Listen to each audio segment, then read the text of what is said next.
நம்ம மேனிஃபெஸ்டோவில் அவர் சொல்லியிருக்கா மாதிரி 60 வயதுக்குட்பட்ட மகளிர் குடும்ப தலைவிகளுக்கு 2500 மாதம் அதை சொல்லியிருக்காரு. 200 யூனிட் மின்சாரம் ஃப்ரீ சொல்லியிருக்காரு. 6 ஃப்ரீ எல்பிஜி சிலிண்டர்ஸ் சொல்லியிருக்காரு.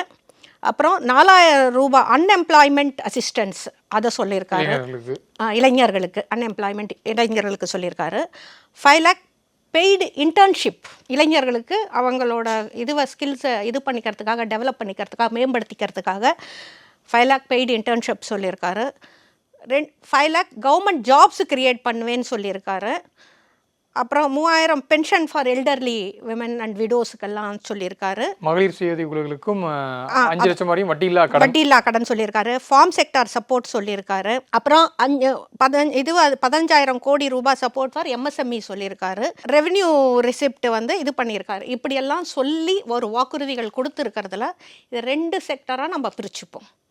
ஹியூமன் ரிசோர்ஸ் கேபிட்டலுக்குன்னு ஒரு செக்டராக பிரிச்சுடுவோம். இண்டஸ்ட்ரியல் இன்க்ளூடிங் ஃபார்மிங் விவசாயிகளுக்கான அக்ரிகல்ச்சருக்கு உண்டான சப்சிடிஸையும் 2 பக்கமாக பிரிச்சுடுவோம்.